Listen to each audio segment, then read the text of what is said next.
Бұл Аралайықтың кезекті сапары. Бірақ бұл жолы бәрі басқаша. Жолда бөлек, бағытта ерекше, тіпті көлікте өзгеше. Жүргізушілер Хавал компаниясы ұсынған кезекті көлікке тест-драйв жасайды.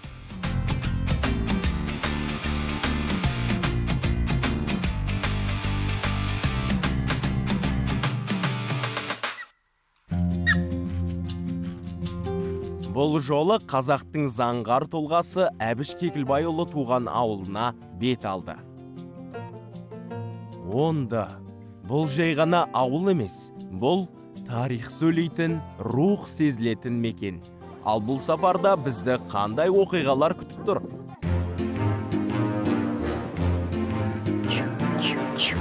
Онда ауылы бір қарағанда тыныш, бірақ әр көшесінде бір әңгіме, әр шаңырағында бір тарих бар.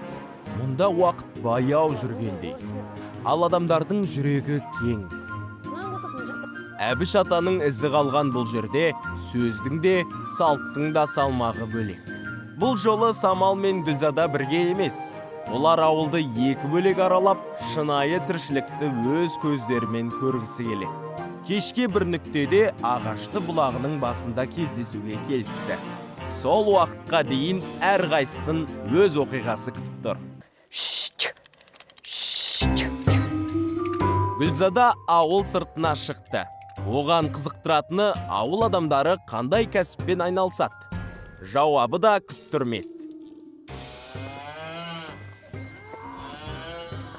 Сәлематсыз ба, апа? Сәлематсыздар ма? Мына сиырларыңыздың бәрі сауып жүрген сиырларыңыз ба? Сауып жүрген сиыр. Қанша сиыр бұнда?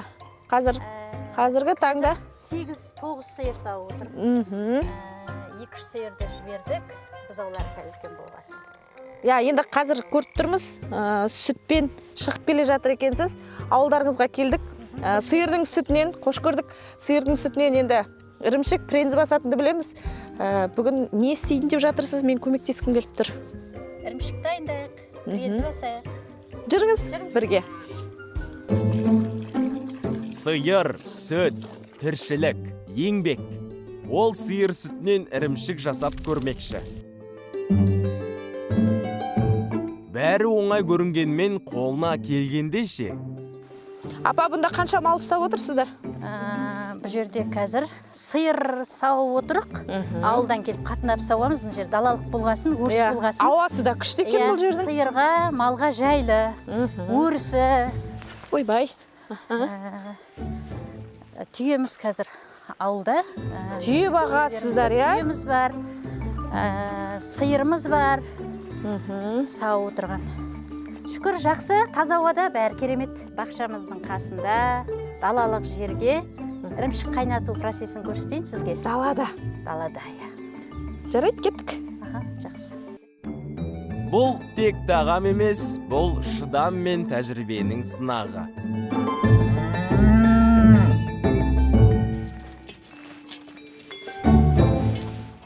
Апа, мына темірдің аты әшкір ғой, я? Әшкір деп аталады. Мынау қиды жағып, ағашпен қазір қазанымызға Сүтімізді қазір енді сүт құямыз. Күшті. ірімшік жасаймыз. Ашайын ба? Иә. Сүтімізді құямыз. Сап-сары сүт. Неше литр, апа? 10 литрдей бар сияқты. Қазір 10 литр, иә. Анекта енді басқа сүт бар ғой. Көзбен біліп алатын болыппын менде.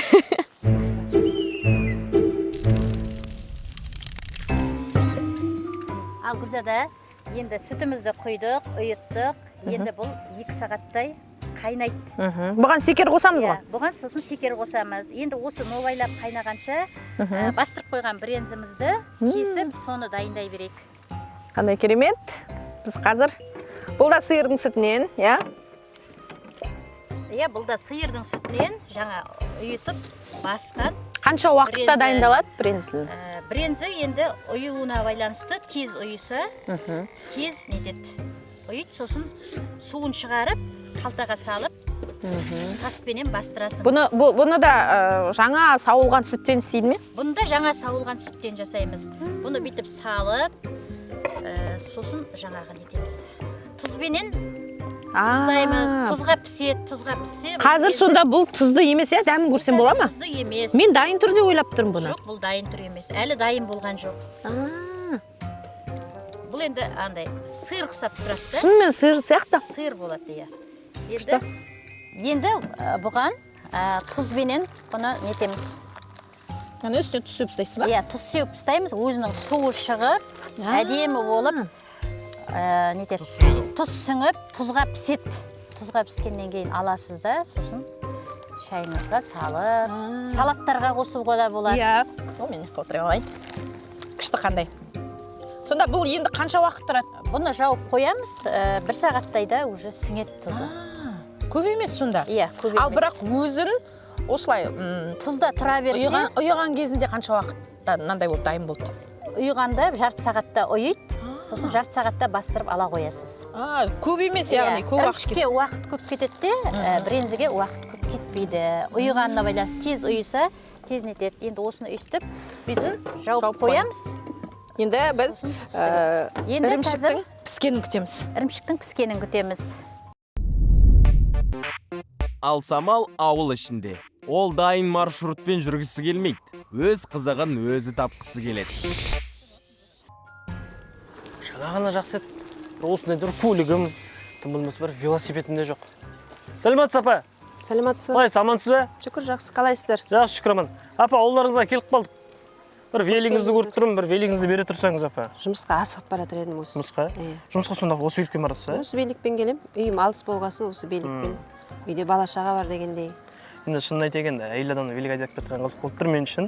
Жалпы не мақсатта айдап жүрсіз? Менің үйім деген ауылдың тона шетінде ғой. Жұмыс мына шетінде. Жаяу жүрсең жарты сағат уақыт кетеді. Жұмысқа кешікпеу керек. Сол үшін осы великті жолдасым алып берді. Көріп тұрып, апа, электронды велосипед екен, жаңа айттым осы, кішкене шаршап тұрмын. Тым болмаса бір жеріме дейін жетіп алсам бола ма, апа? Бір аралап көрсем. Енді ұзаққа беріп жүре алмаймын. Бір сәл көрейін деп ана жерге бір айын алып келсең болады енді. Рахмет, апа, бір айын алып көрейін. Жақсы. Өзіңізге қайтарам, уақытыңызды ұстамай. Дегенде Қайсызда тұр? оның қадір одан. Осындай режимдер бар ма, апа? Бар, иә. Режим қойып отырмын. Соғып Бір кетіп жаққа біреу. дамысып болмасын деп, Бірақ бейтаныс ауылда бағыт табу оңай емес. Сондықтан ол көмекке жүгінді. Ондының тумасы елге танымал әнші Ғаділбек Жаңайға видео арқылы қоңырау шалды. Алло, ассаламалейкум аға. Қалайсыз, амансыз ба? Жақсы, шүкір аман. Жақсымыз аға, өзіңіз қалай? Жақсы. Білесіз ба, мен қай жерде тұрмын қазір? Қайда тұрсыз? Оңда. Мынаны біздің осы 20 жылдықтан екен қойдыртып едік баяғыда. Аға, сіздің туған ауылыңызда тұрмын дәл қазір. Тағы бір кереметті көрсетейін ба сізге, міне. Мына жер таныс па сізге? Иә. Мәдениет үйі ғой, біз осы жерде талай концерт беріп сөйткен. Мына жаңасы ғой. Иә. Ауылдан баталып шықтық қой кезінде осы. Ұлттан шығып күнде концерт активист. Сол концерт кезінде. Енді аға, алғаш концерттеріңіз осындай бердіңіз ғой? 11 класста деген жаңағы бүкіл біздің класс активный болып, содан жаңағы целый концерт қойып ауылға ұштаған қалап бердеміз гастроль істемеген жоқпыз. Бірінші нем ана мектеп тұр ғой. Иә. Сол мектептің актовый залында бірінші рет шыққам мен. Бірақ ана несін ұмытып қалып сөзін. Сонымен ана менің соңғысын ойнап шыққам, ана алыс кетсем мен сені. Керемет аға, енді біз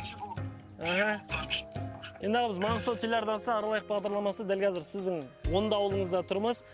Енді бірінші келген адам үшін Онда ауылында қай жерге бару керекпіз біз? Ең негіз қасиетті топырақ сондай. Толған бұлақ, таудың етегі толған. Біз үшін тау ғой енді.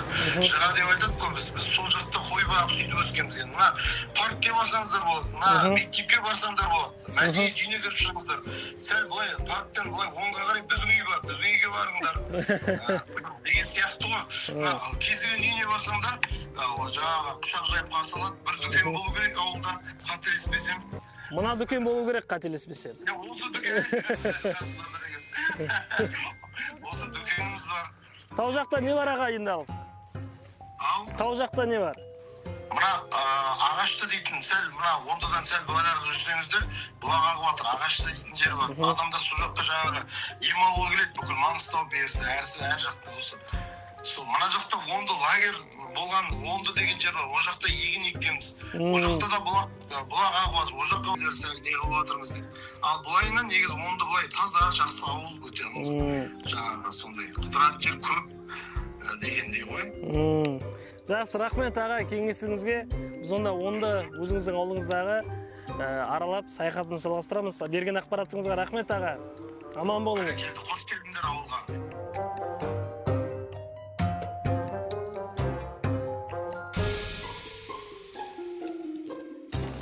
Ірімшігіміз қып-қызыл болып, міне секерін салғасын пісіп жатыр. Осы қазір қып-қызыл болып суы сарқылады. Бұл су сарқылып кету керек, иә, сонда? Иә, суы сарқылып түсіріп аламыз. Ал ертеде әжелеріміз осы суына нанды ысып, нан салып, ірімшікке нан салма қылып жеген. Ол сонда қалай ол? Тәтті ет қысап, үстіне нан саласың, жаймасын. Сосын ірімшік салып, нан менен ірімшік салма қылып жейсің. Ондай да бар екен ғой, иә? Ондай да бар. Бұл қазір сонда жеуге бола ма? Мынау қазір жеуге болады. Сы шығар, иә? Қараңыз. Көрейік. Қазана. Ай. Мына қасық бұрынғы мен енемнен қалған қасық. Ауылдың қырғышы бұрынғы. Заттардың барлығы бұрыннан қалған. Бұрыннан келе жатқан. Мына қазанда сол енемнен қалған. Қазан осыған ірімшік қайнатам, құрт қайнатам, балқаймақ қайнатам, ақ қазан деген бұл. Ақ қазаныңыз, яғни бұл тамақтардың жалпы бұндай дәмді. Бұның да құпиясы осындай бірнеше жыл болған, бірнеше жылдан бері пайдаланып келе жатқан ыдысқа жасалса, дәмінің өзгермейтін де содан деп айтып жатады. Дәмі керемет болады. Рецептісіндегі бір құпиясы дейді ғой, соның өзі осы ыдыста ғой, иә? Құпиясы осы ыдыста. Енді қазір қазандарға істесе қарайып кетеді ғой. Қағып кетеді дейді, қағып. Қап-қара қылып жібереді құртыңды, балқаймағыңды. Енді қазір мен сізге сұрақ қояйыншы. Маған қызық болып тұрғаны, енді мен қаладан келдім.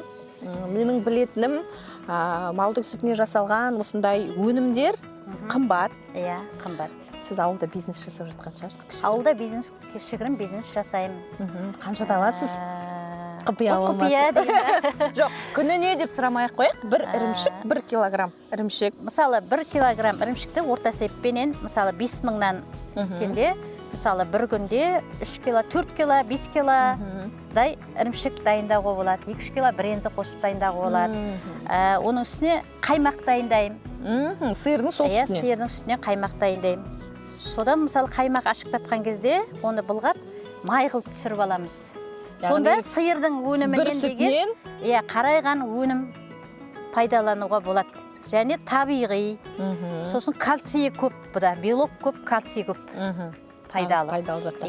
Ал енді ауылда жақсы, қалада барлығы жақсы көреді, іздеп жүріп, ана ауылдың брендісі жақсы, мына ауылдың ірімшігі жақсы деп алып жатады ғой.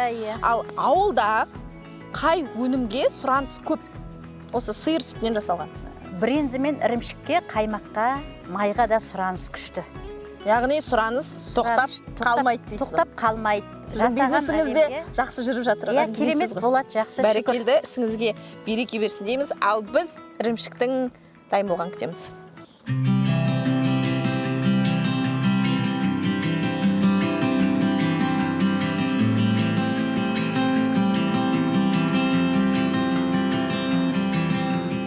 Құрметті көрермен, сіздер ауылдық жерде ағаш отырғызғаннан кейін ол ағашқа суды қалай жеткізу мүмкін деп ойлауыңыз мүмкін. Онда ауылының тұрғындарының өзіндік шешімі бар. Яғни дәл осындай жүйе арқылы бұл кісілер табиғаттың таза суын пайдаланып, яғни бұл жерде жоғарыға қарайтын болсаңыздар, құлағағат сол бұлақтың суымен арнайы жүйе арқылы дәл осылай арттағы бақшаға жеткізеді де әр ағашты осылайша суарады.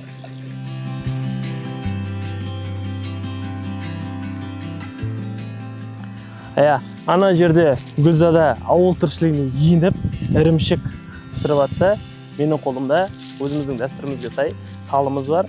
Яғни қазақ айтады ғой, атадан мал қалғанша тал қалсын дейді. Сондықтан осы Оңды ауылына да өзіміздің талымызды егетін боламыз. Ассалаумағалейкум аға. Қалайсыздар, амансыздар ма? Шүкір Алла. Біз мына Маңғыстау телеарнасынан келіп қалдық. Аралайық бағдарламасы, өзіңіздің ауылдарыңызды аралап жүрдік. Біздің өзіміздің телеарнаның дәстүрі бар. Ауылдарға келгенде ағаш, талдар егетін боламыз. Өзіңіздің бағыңыз ғой? Өзіміздің бағымыз. Неше өзіңіздің бағыңыз болса, осы жерге бір тал екіп көрсек. Жақсы болады. Қай жерге келеміз аға? Қазір жерін дайындық. Әуел.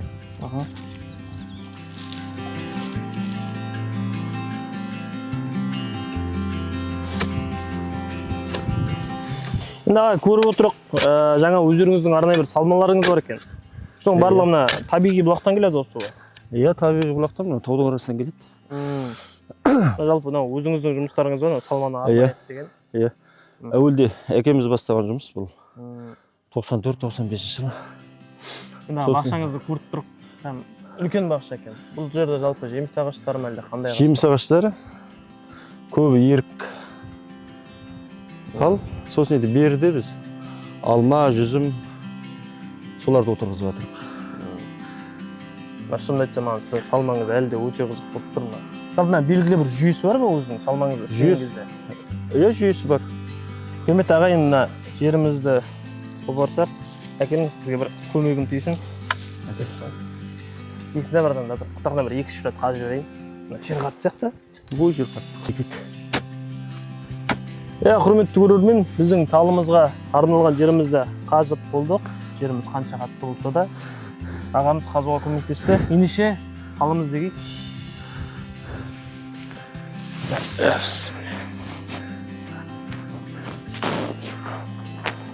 Әсіресе ағамна, енді Маңғыстау білесіз, климаты құрғақшылық болады.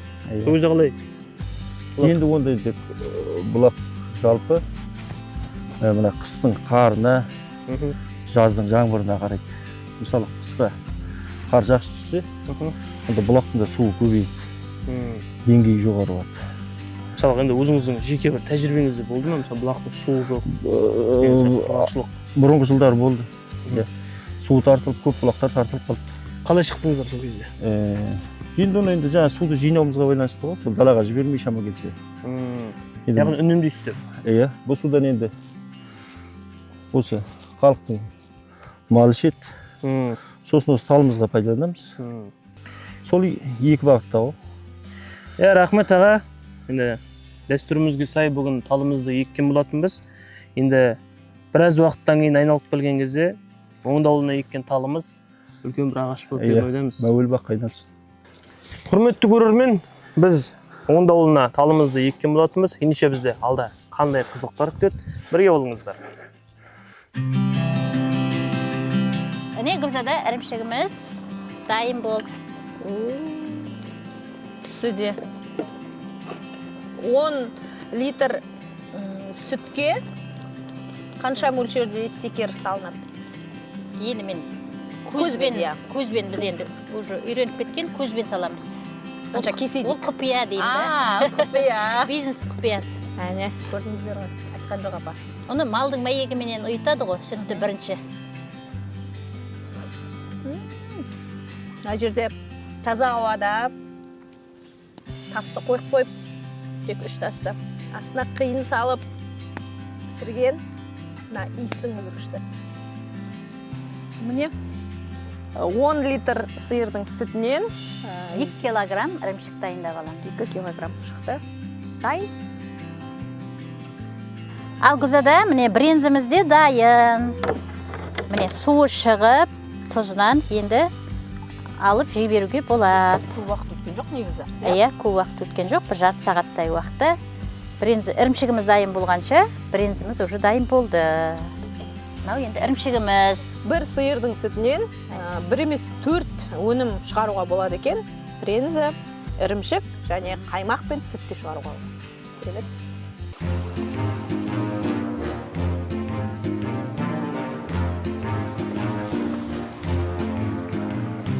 Қандай күшті. Мені самал күтіп қалған шығар. Мен деген, қымбатты көрермен, негізі самал екеуміз ағашты демалыс орнында кездесеміз деп келісіп қойғанбыз. Ал мен көліктің қызығына кіріп кеттім, өйткені мұндағы ауа өте керемет, және біздің көлікті айдап көрдім, қызығына кіріп кеттім. Тез кеттік. Күн ортасында екі жүргізуші қайта қауышты. Самал, Қайда жүрсің, Гүлзада? тым ренжімеш. Мен дейтін бар ғой, анаяқта күшті қызықтар көп. Кездесуге керемет жер таңдаппыз екенбіз. Иә, айтпа. Ендеше Самал, ауылдарды аралауды жалғастырамыз ғой? Әрине, алыстырамыз. Олай болса, ауылдарды Бірге аралайық. 10 кило сүттен 10 литр. мә ойбай қысқа. Сен жүрмедің, Тимаш. Екі бәд, тірлік бәккенсеш.